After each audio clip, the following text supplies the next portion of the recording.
walang isinuksok, walang madudukot. Kung walang itinanim, walang aanihin. Kahit kailan, mas wais talaga ang magtipid. Kaya habang maaga, habang kaya pa, simulan na ang pag-iimpok. Sa mga may trabaho at kumikita ngayon, maliit man o malaki ang sweldo, ang tanong, may ipon ba kayo?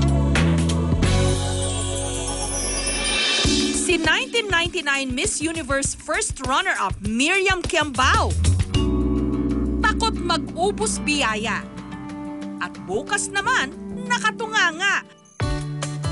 Kaya siya'y nag-iipon. Ang kanyang estilo, napag-aralan pa raw niya sa isang financial seminar sa Singapore na ang tawag JAR system. Sa sisteng ito, meron siyang 8 garapon. At ang bawat garapon, may nakatalagang gastusin. Simula ay ang tithe jar, kung saan 10% ng income ko mapupunta sa simbahan. Another 20% goes into my savings to invest. Pangatlo, ang taxes, 12 to 15% ang tinatabi ko dito every month. Ito naman ang education jar. 5% ang tinatabi ko dito para makapag-aral ng isang seminar, isang workshop, isang master's degree. Panglima, ito naman yung live jar or necessities jar, kung saan ginagamit ko siya para sa mga pang-araw-araw kong gastusin. Ito naman ang aking savings to spend, kung saan 5% din ang aking income na pupunta dito.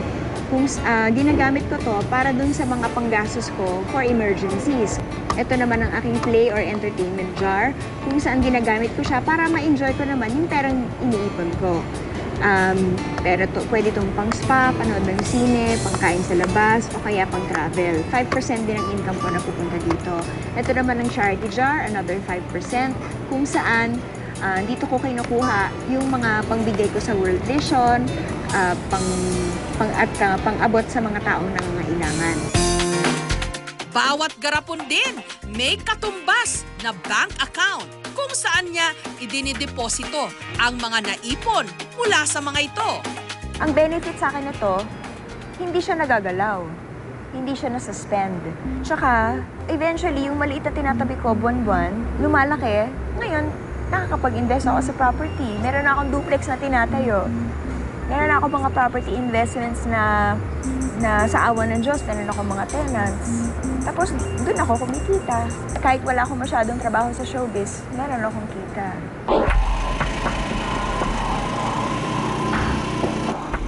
Sa mahigit 2 dekadang pamamasada ng tricycle ni Mang Pedro, ni hindi raw niya napaghandaan ang kanyang pagriretiro kahit 60 anyos na siya.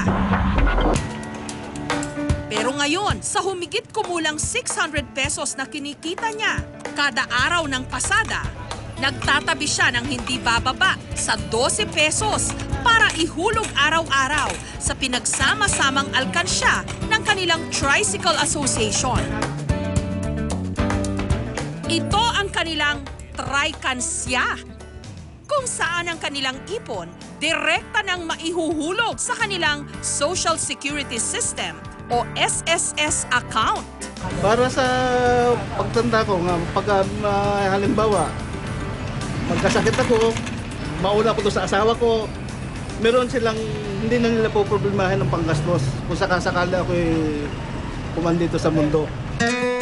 Pinaka-konsepto po ng box is magkaroon siya ng pagkakataon na ipunin muna po yun for the meantime hanggang maitawid po nila sa isang buwan yung kanilang ipon at mapatuloy po sa SSS Premium Contribution. Ang kanilang Trikansya, mayroong 160 na piraso ng alkansya. Nakakandado rin ito para walang manakawan. 12 pesos kada araw ang inaabiso ng SSS na ihulog ng bawat miyembro. Para sa buong isang buwan, tiyak na aabot sa minimum na 312 pesos ang kanilang maiko-contribute sa SSS. Kapag sumobra ang kanilang naipon, ibinabalik nila ito sa alkansya. Kulang po yung laman ng box nila.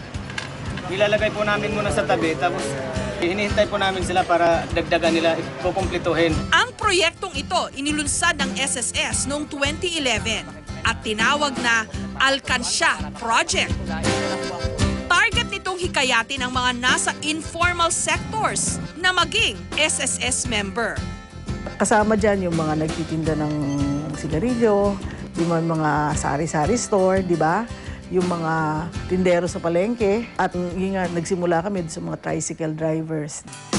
Ang mga sasali rito, makakakuha ng benepisyo pareho ng regular na miyembro ng SSS. So tulad ng isang hulog mo lang, pwede ka na mag-claim ng 20,000 na funeral grant, no? Tapos pag 3 taong hulog, pwede ka ng disability. 3 buwan ng sickness and maternity. At higit sa lahat, syempre, ang pinaka-importante, makakumpleto ka lang ng 120 months o 10 years na contribution, pwede ka na sa retirement pension. Ang kasambahay na si Sofia. Nito lang nakaraang Hulyo, namatay sa komplikasyon ng diabetes ang kanyang asawa. At dahil regular na nakapaghulog noon si Jose sa Trikansya ng Las Piñas, nakakuha siya ng 20,000 pesos na burial benefits. Malaki pong tulong ngayon dahil nga po nung sa oras na yun, syempre mahirap lang kami kahit paano gastusin namin ay naibsa ng kahit konti na siya ay miyembro ng SSS. Napakahalaga ng pag-iimpok. Pero ang katotohanan niyan, ayon na mismo sa Bangko Sentral ng Pilipinas, 8 sa bawat 10 Pilipino walang ipon. Dito sa bayan ng Malasiki sa Pangasinan, tradisyon na ang pagbubuta sa mga poste ng kanilang mga bahay para gawing alkansya. Si Aling Feliza, humigit kumulang 20 na ang mga buta sa poste ng kanilang bahay. Sa tansya niya, aabot na raw sa 3,000 piso ang nakuha niya mula sa mga ito. Mag-aangkansya ako para sabihin ko, mag-aangkansya ako para pag alambawa walang pera, walang trabaho, may dadamputin ako na pambili. Kabubukas nga lang daw niya ng poste, nito lang nakaraang linggo, kung saan humigit kumulang 100 piso ang kanyang nakuha na ipinambili ng bigas at ipinampagamot sa anak niyang may kapansanan. Para mabawi ang inipon, gamit ang lagare, bumutas muli si Feliza ng poste para gawing alkansya. Hindi ko alam kung ano yun, kailangan ko makuha yan, mapuno. Pero hindi lang sa pag-aalkansya o pagdedeposito sa bangko maaring makaipon. Pwede ring lumago ang pera sa pamagitan ng tinatawag na mutual funds. Yes, mutual funds kasi ginawa siya para sa mga small investors. Imaginein mo, with just a 10,000 na capital, pwede ka na mag-invest sa stock market. Paano nangyayari yun? Dahil ang mutual funds, parang paluwagan yan. Maraming investors ang nag-i-invest doon. Tapos pinamamahalaan siya ng isang expert na fund manager. Ang fund manager na ito ang mag-i-invest depende sa risk profile ng investor. Pero bago raw mag-impok sa mutual funds, mahalaga munang bumuo ng tinatawag na emergency funds para sa mga oras ng kagipitan. Itong emergency funds na ito, usually nasa 6 months ng current na monthly gastos mo. So for example, gumagastos ka ng 20,000 a month, dapat meron ka munang 120,000 sa emergency funds mo. Ito yung gagamitin mo in times of emergencies. Like for example, may na-hospital kang kamag-anak o kaya bigla kang nawalan ng trabaho o kaya na-aksidente ka. Ito yung gagamitin mo. At ilalagay mo lang to sa isang investment na instrument na pwede mong ma-pull out anytime. Importante raw na magtabi ng 20% ng inyong sweldo. Halimbawa, kung kumikita ka ng 8,000 pesos kada buwan, huwag nang gastusin ang 1,600 pesos nito. Unang dapat nilang gawin is examinin nila lahat ng mga gastos nila. Kasi syempre, yun yung unang titignan mo kung gusto mo makapag-ipon. So, kung saan sila pwedeng makabawas ng gastos, bawasan nila yon.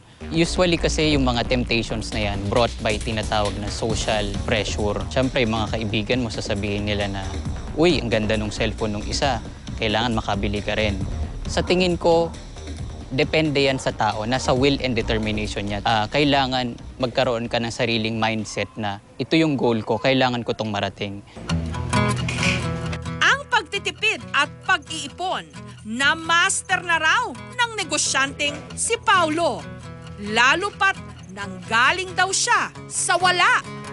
Anak ako ng isang overseas contract workers.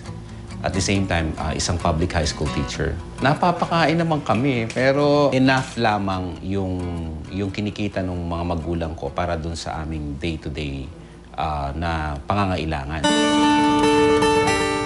Nung nagkolehiyo, isinabay niya sa pag-aaral ang pagiging messenger, utility man, at kung ano-ano pa. Para makatipid sa pamasahe, nakitira siya sa opisinang kanyang pinagtatrabahuhan sa loob ng 6 na taon. Nilalakad lang din niya ang eskwelahan.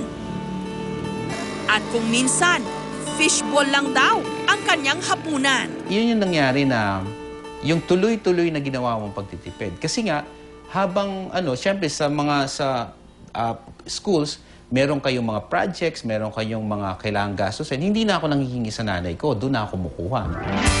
Nung nakatapos, ang konting naipon, inilaan ni Paulo sa mutual funds. Nung nakakuha ng dividendo mula rito, ginamit niyang kapital para sa kanyang laundry business. At kahit kumikita na ang sarili niyang negosyo, sobra pa rin daw siyang magtipid. Wala naman kaming aircon. We rent an office na ganito kaliit. Sa taas niya, dormitoryo. Tapos exhaust fan lang. Wala kaming aircon. Tapos industrial fan. We have 2 tables. At 2 lang kami nung girlfriend ko that time. Matapos ang 2 taon, ang dating laundry business, isa na ngayong malaking cargo company. Ang nakikitira noon sa kanyang amo, meron na ngayong sariling condo unit, nakapagpundar na rin ng mga sasakyan. At dahil sa kanyang pag-iipon, kampante na raw siya ngayon sa kinabukasan ng kanyang pamilya. Gusto nating maging successful sa buhay, gusto nating maging champion sa buhay, kailangan lagi nating iisipin na ang pagyaman hindi dapat madalian. Dapat yan pinaghihirapan. Hanggat maaga, simulan na ang pag-iimpok. Dahil ang kasabihang kung walang sinuksok, walang madudukot, 100% sigurado.